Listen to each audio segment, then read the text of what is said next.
जय हिंद दोस्तों। आज हम लोग इस वीडियो में क्लास 10th का मोस्ट वीवीआई ऑब्जेक्टिव क्वेश्चन कराने वाले हैं जो एग्ज़ाम 2025 बिहार बोर्ड में आने वाले प्रश्न में से रहेंगे।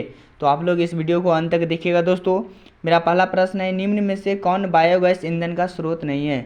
बताइए दोस्तों, कौन बायोगैस ईंधन का स्रोत नहीं है? तो बताएंगे कि हम नाभिकीय ऊर्जा है जो बायोगैस ईंधन का स्रोत नहीं है दोस्तों। इसी तरह से दूसरे नंबर प्रश्न पे आएंगे दोस्तों। ग्लोबल वार्मिंग के लिए उत्तरदायी गैस है। ग्लोबल वार्मिंग के लिए उत्तरदायी गैस कौन है दोस्तों? बताएंगे जल्दी से दोस्तों। ग्लोबल वार्मिंग के लिए उत्तरदायी गैस है तो बताएंगे कि कार्बन डाइऑक्साइड CO2 है दोस्तों। क्या है दोस्तों? CO2। इसी तरह से तीसरे नंबर प्रश्न को देखेंगे दोस्तों।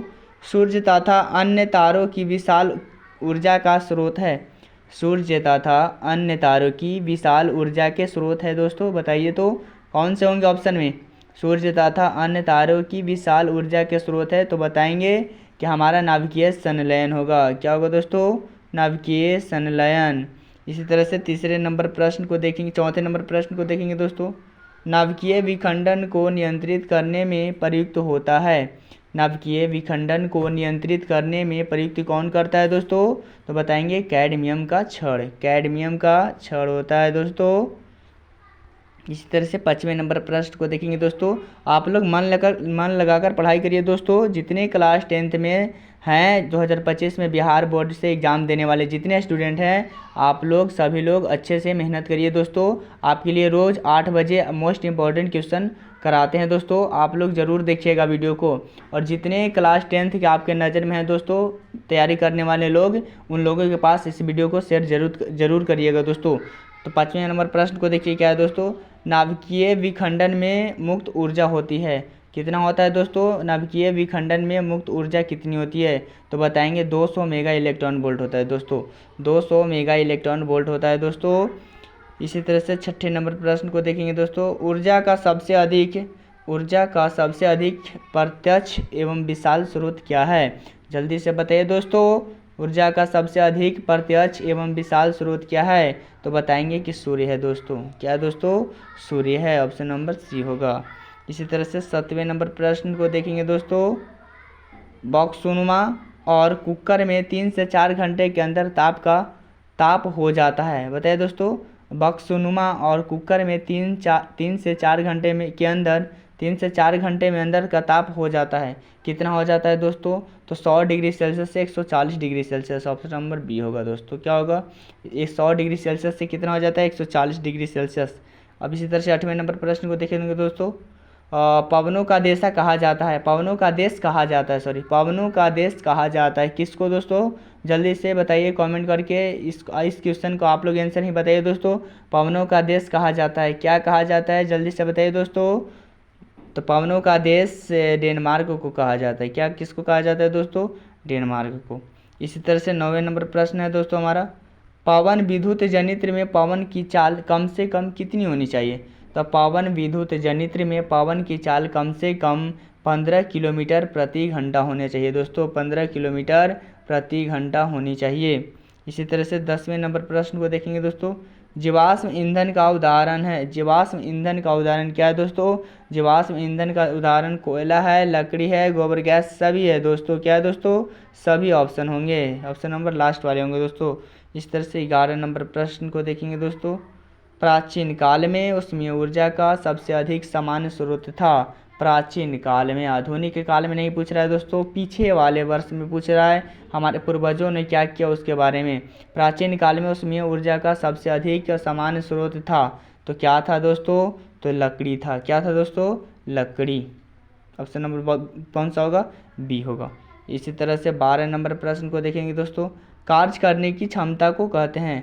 तो कार्य करने की क्षमता को ऊर्जा बोला जाता है। क्या बोला जाता है दोस्तों? ऊर्जा कहते हैं। इसी तरह से आगे नंबर प्रश्न 13 नंबर प्रश्न को देखेंगे। गोबर गैस एक प्रकार की है। गोबर गैस एक प्रकार की क्या है दोस्तों? तो हम बताएंगे कि गोबर गैस एक प्रकार की बायोगैस है। कैसी गैस है? बायोगैस है। इसी तरह से 14 नंबर प्रश्न को देखेंगे। नवीकरणीय ऊर्जा का स्रोत है। नवीकरणीय ऊर्जा का स्रोत क्या है दोस्तों? तो बताएंगे कि नवीकरणीय ऊर्जा का स्रोत सौर ऊर्जा है। क्या दोस्तों? सौर ऊर्जा होता है। Option number B. ये सब क्वेश्चन आपके लिए बहुत बेहतरीन होने वाले हैं, आप लोग वीडियो को अंत तक जरूर देखिएगा दोस्तों। आप एक एक क्वेश्चन आपके लिए इंपॉर्टेंट है, आप लोग नहीं होगा तो नोट्स बना लीजिएगा और नोट्स में आपके पास रोज़ वीडियो पहुँचेगा, उससे आप लोग नोट्स बनाकर याद करने लायक आपका बेहतरीन होगा। इसी तरह से 15 नंबर प्रश्न को देखेंगे। जैव गैस एक उत्तम ईंधन है। जैव गैस एक उत्तम ईंधन है क्योंकि इसमें मीथेन गैस पाई जाती है। तो कितना % मीथेन गैस पाई जाती है, तो बताएंगे दोस्तों कि 75% है जो मीथेन गैस पाई जाती है। इसी तरह से 16 नंबर प्रश्न को देखेंगे। अनवीकरणीय ऊर्जा का स्रोत है। अनवीकरणीय ऊर्जा का स्रोत क्या है दोस्तों, तो बताएंगे कि जीवाश्मी ईंधन है। जीवाश्मी ईंधन है अनवीकरणीय ऊर्जा का स्रोत। इसी तरह से 17 नंबर प्रश्न को देखेंगे दोस्तों। सौर ऊर्जा को विद्युत ऊर्जा में परिवर्तित करती है। सौर ऊर्जा को विद्युत ऊर्जा में कौन परिवर्तित करता है, सौर सेल। कौन करता है दोस्तों, सौर सेल परिवर्तित करता है। ध्यान रखिएगा दोस्तों, इस सब क्वेश्चन आपके लिए बहुत एक एक क्वेश्चन आपके लिए इंपॉर्टेंट है दोस्तों। इस तरह से 18 नंबर प्रश्न को देखेंगे। एक उत्तम ईंधन है। एक उत्तम ईंधन क्या कहलाता है, तो एक उत्तम ईंधन जैव गैस कहलाता है। क्या कहलाता है दोस्तों, जैव गैस कहलाता है। ये ध्यान रखिएगा दोस्तों, आपके लिए बहुत महत्वपूर्ण होने वाला है। इसी तरह से 19वें नंबर प्रश्न को देखेंगे हम लोग। नरौरा नाभिकीय विद्युत संयंत्र किस राज्य में स्थित है। नरौरा नाभिकीय विद्युत संयंत्र किस राज्य में स्थित है दोस्तों, आप लोग थोड़ा सा कमेंट बॉक्स में बताइए तो। नरौरा है नाभिकीय विद्युत संयंत्र किस राज्य में स्थित है, बताइए तो दोस्तों आप लोग थोड़ा सा। तो हम लोग बताएंगे कहाँ पे, उत्तर प्रदेश में। कहाँ है दोस्तों, उत्तर प्रदेश में स्थित है। इसी तरह से 20वें नंबर प्रश्न को देखेंगे। जीवाश्म ईंधन ऊर्जा की क्या है। जीवाश्म ईंधन ऊर्जा का क्या है दोस्तों, तो बताएंगे जीवाश्म ईंधन ऊर्जा का अनवीकरणीय स्रोत है। अनवीकरणीय स्रोत है दोस्तों। इसी तरह से 21 नंबर प्रश्न को देखेंगे हम लोग। सरदार सरोवर बांध किस नदी पर बना है, तो सरदार सरोवर बांध नर्मदा नदी पे बना है दोस्तों। किस नदी पे, नर्मदा नदी पे बना है। इसी तरह से 22वें नंबर प्रश्न को देखेंगे। टिहरी बांध किस नदी पर बना है, बताइए दोस्तों। टिहरी बांध किस नदी पर बना है, तो बताएंगे कि टिहरी बांध है जो गंगा नदी पे बना है। किस पे बना है दोस्तों, गंगा नदी पे बना है। इसी तरह से 23वें नंबर प्रश्न को देखेंगे हम लोग दोस्तों। भारत का पवन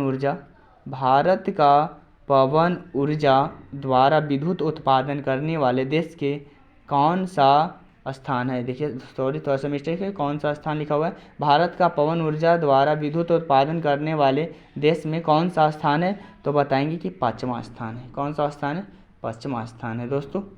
इसी तरह से 24 नंबर प्रश्न को देखेंगे हम लोग। सौर सेल बनाने के लिए किसका उपयोग किया जाता है, तो सौर सेल बनाने के लिए सिलिकॉन का उपयोग किया जाता है दोस्तों। किसका, सिलिकॉन का। इसी तरह से 25 नंबर प्रश्न को देखेंगे दोस्तों। बांध के द्वारा स्थापित टरबाइन ज्वारीय ऊर्जा को किस रूप में रूपांतरित करती है, तो बताएंगे कि विद्युत ऊर्जा में। किस रूप में दोस्तों, विद्युत ऊर्जा में। इसी तरह से 26 नंबर प्रश्न को देखेंगे हम लोग। 26 नंबर। ओटेक विद्युत संयंत्र केवल तभी परिचालित होते हैं जब महासागर के पृष्ठ पर जल का ताप तथा 2 किलोमीटर तक की गहराई पर जल के ताप में अंतर हो। तो कितना डिग्री सेल्सियस पे होता है ये वाला काम, तो बताएंगे कि 20 डिग्री सेल्सियस पे। 20 डिग्री सेल्सियस का होता है दोस्तों। कितने डिग्री सेल्सियस का अंतर होता है, 20 डिग्री सेल्सियस का। इसी तरह से 27 नंबर प्रश्न को देखेंगे। हाइड्रोजन बम किस पर आधारित है। देखिए दोस्तों बम दो होता है, एक तो होता है परमाणु बम, दूसरा होता है हाइड्रोजन बम। तो हाइड्रोजन बम है नाभिकीय संलयन पर आधारित है, नाभिकीय संलयन पर। अगर परमाणु बम बोलेगा तो नाभिकीय विखंडन पे जाइएगा दोस्तों। ठीक है दोस्तों, हाइड्रोजन बम बोलेगा किस पर आधारित है, तो नाभिकीय संलयन पर। अगर आपसे पूछता है कि परमाणु बम किस पे आधारित है, तो नाभिकीय विखंडन पे चले जाइएगा, ऑप्शन लगा दीजिएगा। ठीक है दोस्तों, आगे बढ़ते हैं हम लोग और 28 नंबर प्रश्न को देखते हैं। तारापुर नाभिकीय विद्युत संयंत्र किस राज्य में स्थित है, तो बताएंगे कि तारापुर जो नाभिकीय विद्युत संयंत्र है वो हमारे राजस्थान महाराष्ट्र में है। कहाँ है दोस्तों, महाराष्ट्र में उपस्थित है। इसी तरह से 29 नंबर प्रश्न को देखेंगे दोस्तों। राणा प्रताप सागर नाभिकीय विद्युत संयंत्र किस राज्य में स्थित है। राणा प्रताप सागर है जो नाभिकीय विद्युत संयंत्र किस राज्य में स्थित है, तो बताएंगे कि राजस्थान में स्थित है। कहाँ है दोस्तों, राजस्थान में। ऑप्शन नंबर डी होगा। इसी तरह से 30वें नंबर प्रश्न को देखेंगे हम लोग। कल्पकम नाभिकीय विद्युत संयंत्र किस राज्य में स्थित है, बताइए दोस्तों। कल्पकम नाभिकीय विद्युत संयंत्र किस राज्य में स्थित है दोस्तों, आप लोग इसका कमेंट बॉक्स में कमेंट करके बताइएगा दोस्तों। छोड़ दें आपके लिए, जैसा होगा बस दोस्तों वैसा बोलिएगा। अगर नहीं आएगा आपको तो फिर आप हमको बताइएगा कमेंट बॉक्स में कि सर नहीं आ रहा है, तो फिर हम इसका जवाब देंगे दोस्तों। अगर आपको आता है दोस्तों तो कमेंट बॉक्स में ज़रूर इस क्वेश्चन का आंसर बताइएगा दोस्तों। जय हिंद दोस्तों।